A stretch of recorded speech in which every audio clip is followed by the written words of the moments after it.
Diario de ausencias. Angelines Zurera. Su ausencia dura ya 12 años y un mes, si no me equivoco, Antonio Zurera, hermano de Angelines. Efectivamente, 12 años desde que desapareció, fue un 2 de marzo de 2008, después de recibir una llamada de teléfono de su exmarido a las 1:07 de la madrugada. Esa es la última constancia que tenemos de mi hermana. Antes de esa llamada, mi hermana contestaba las llamadas, los mensajes, y después de esa llamada ya no tenemos más constancia. Lo que sí se ha podido descubrir a través de la investigación es que hubo un episodio de violencia de género el 19 de febrero, 12 días antes de su desaparición, y que en el curso de la investigación, pues, eh, Paco, Paco, que Sí. no tenemos suerte. He enchufado esto y ahora me dice que no está enchufado. Ahora.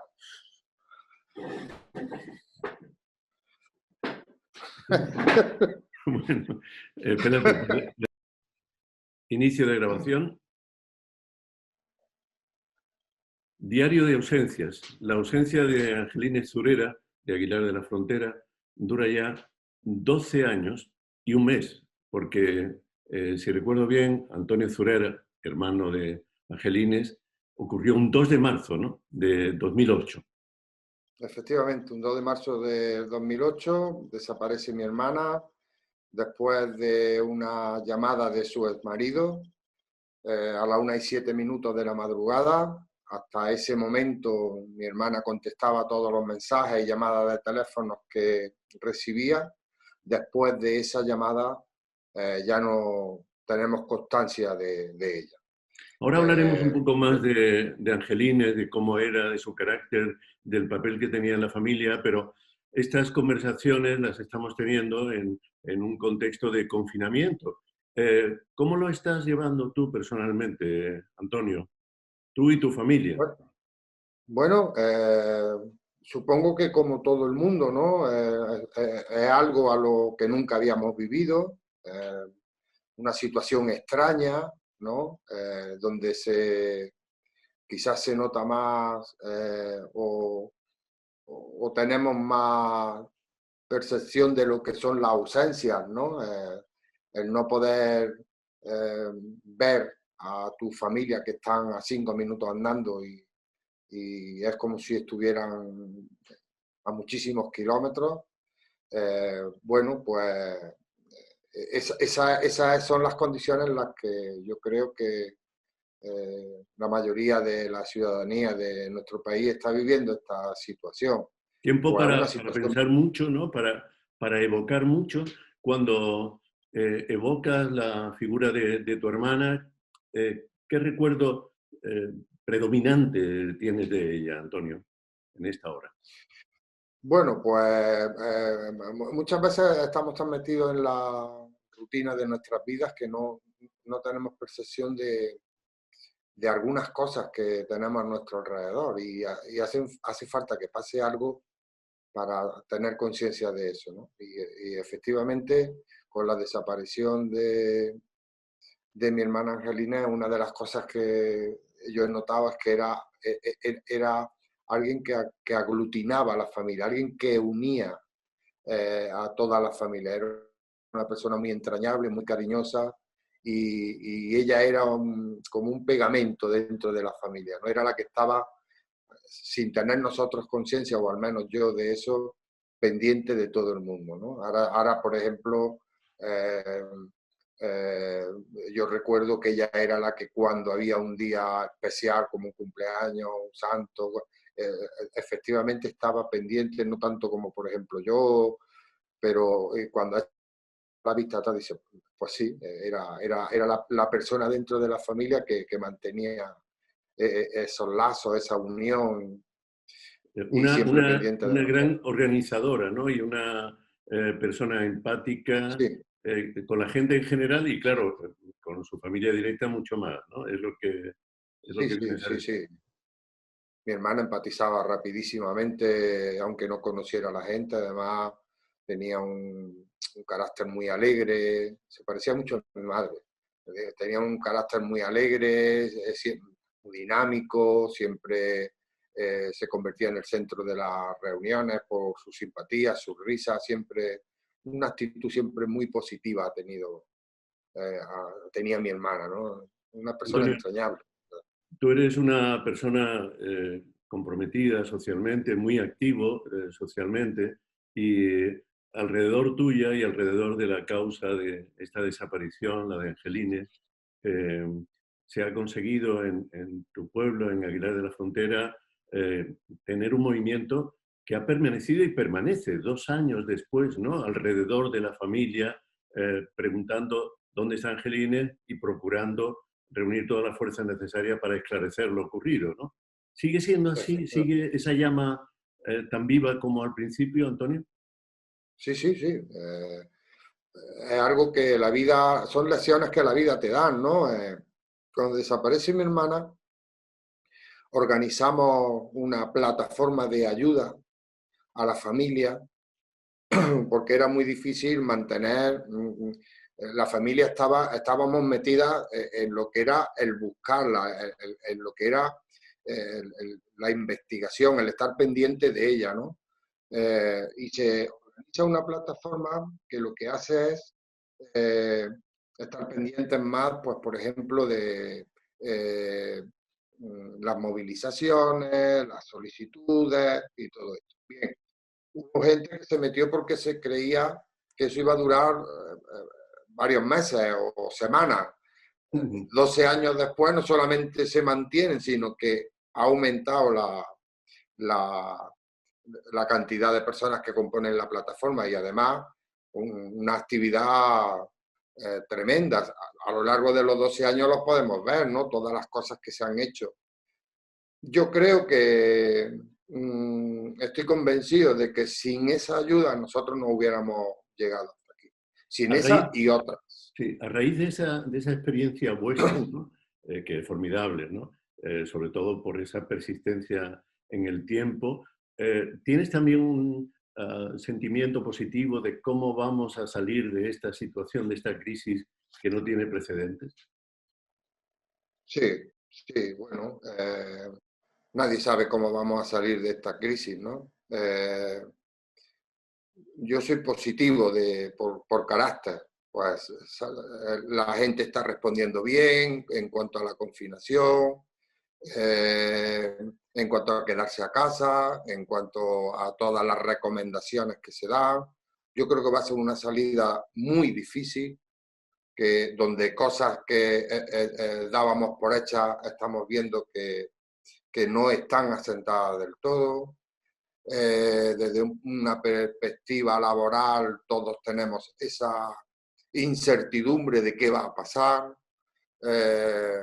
Pero bueno, yo creo que yo confío mucho en las personas y en la ciudadanía y yo creo que poco a poco, lentamente, se volverá a una, entre comillas, normalidad eh, social, ¿no? De todas formas, creo que esto es un antes y un después. Sí, sí, sí. Lo que conocíamos antes, esta situación, no sé cómo se va a poder resolver en el día a día, pero yo creo que sí conseguiremos esa normalidad. Sí, te decía que sí, que seguramente sí, que en eso están incluso todos los expertos de acuerdo, ¿no? Desde los expertos económicos, los expertos en sanidad y en política, sí se puede hablar de expertos en política, cosa más dudosa, ¿no? El caso es que has mencionado el concepto de incertidumbre, que no es un concepto abstracto, sino que es un sentimiento muy poderoso que ahora está experimentando todo el mundo, ¿no? La familia de desaparecidos es lo que sufrís desde el momento en que no sabéis de vuestro ser querido.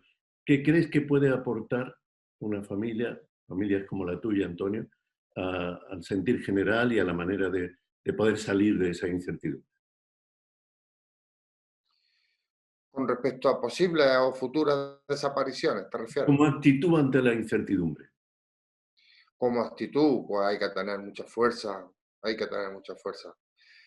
La incertidumbre es lo primero que aparece en una familia cuando un ser querido desaparece.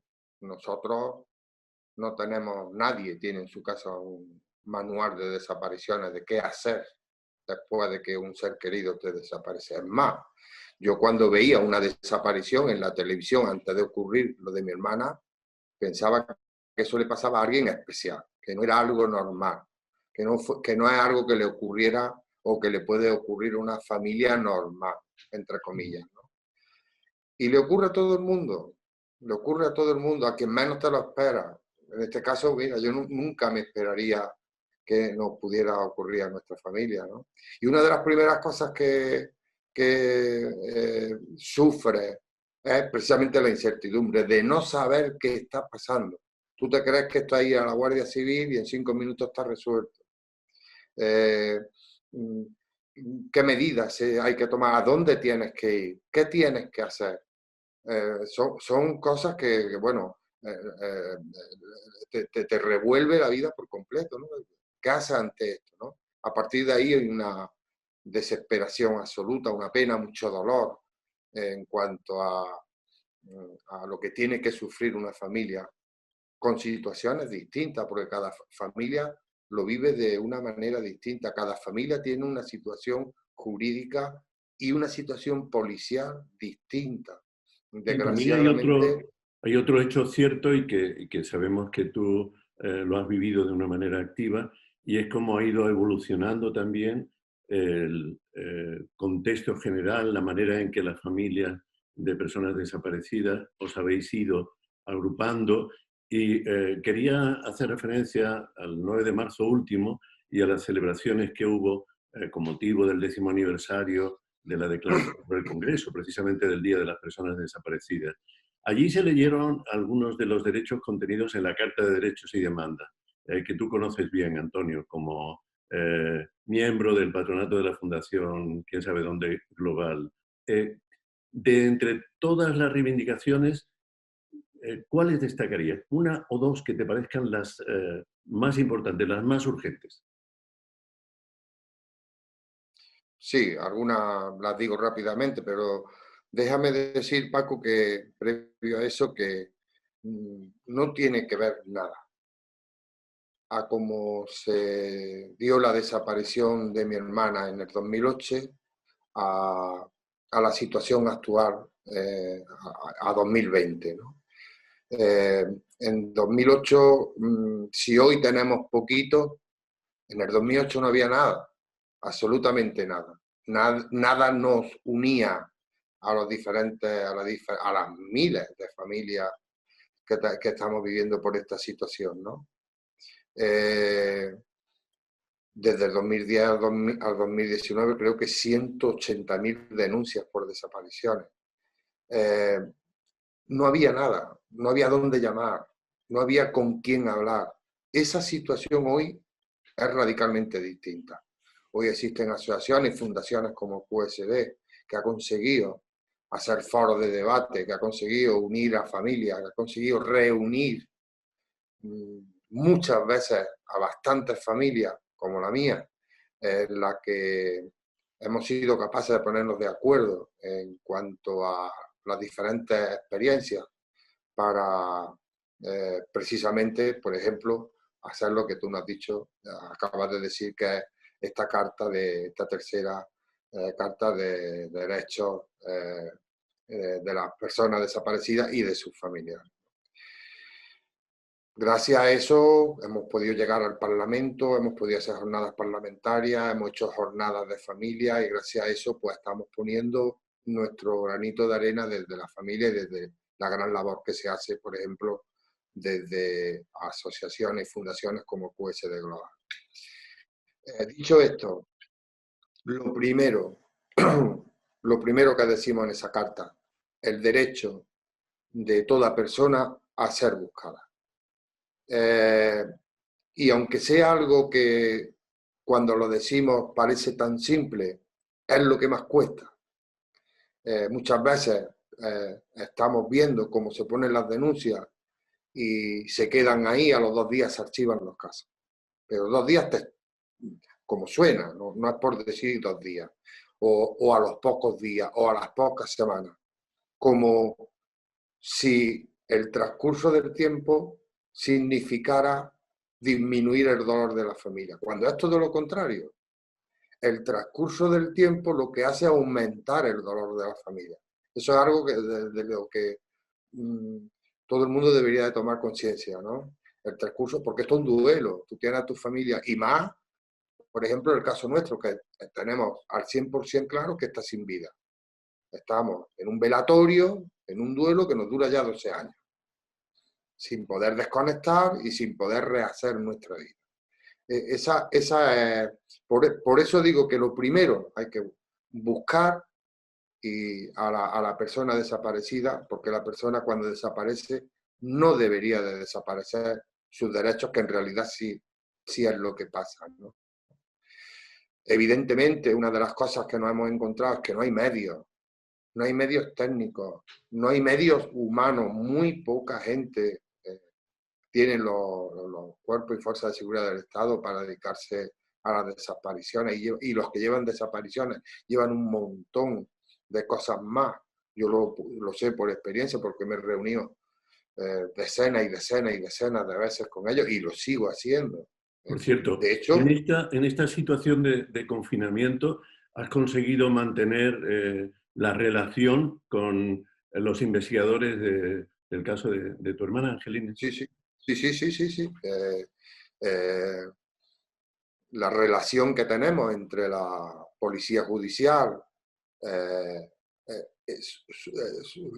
el comportamiento tan bueno que están teniendo, su involucración en el caso, ¿no?, de la búsqueda de mi hermana, ha hecho que, estando confinado en casa, hayamos hablado, igual que hablo con mi padre por videoconferencia para saber cómo está. Y lo mismo hemos hecho, hablar de cómo va el caso, de cómo vamos, de desearnos salud, de que nos salga, de que cuídate, con las personas que están buscando a tu ser querido.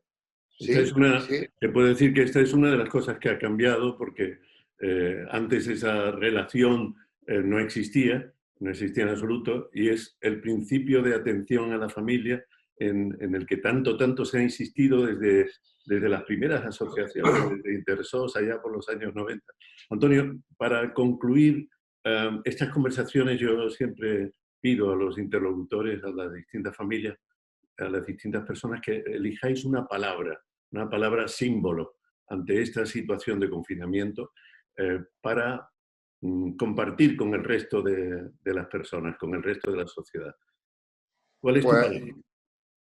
Pues yo creo que la palabra que mejor podemos buscar en la situación en que estamos, que sirve para el antes, para el durante y para el después, precisamente la que estamos gritando, que es la de resistencia. Es decir, porque nosotros estamos antes de esta situación en una permanente resistencia en la búsqueda de nuestros seres queridos. Ahora, evidentemente, la estamos viviendo, pero la vamos a necesitar para el día después. Resistencia, fuerza, unidad, y entre todos conseguir lo que tanto anhelamos y que tanto estamos buscando, ¿no? Pues, en primer lugar, que todo el mundo encuentre a su familia querido, pero también que se pongan las bases para que ante posibles y futuras desapariciones a esta sociedad la encuentre mucho más organizada, mucho más preparada para, primero, encontrar a la persona, y segundo, aliviar el dolor de su familia a todos los niveles, que es mucho, ¿no? O sea, por lo tanto, esa fuerza que todos deben de tener y debemos de tener está en eso, ¿no? En resistir, pero no desistir nunca. Resistencia. Muchísimas gracias por tus palabras, Antonio Zurera, y muchísima suerte. Muchísimas gracias, Paco.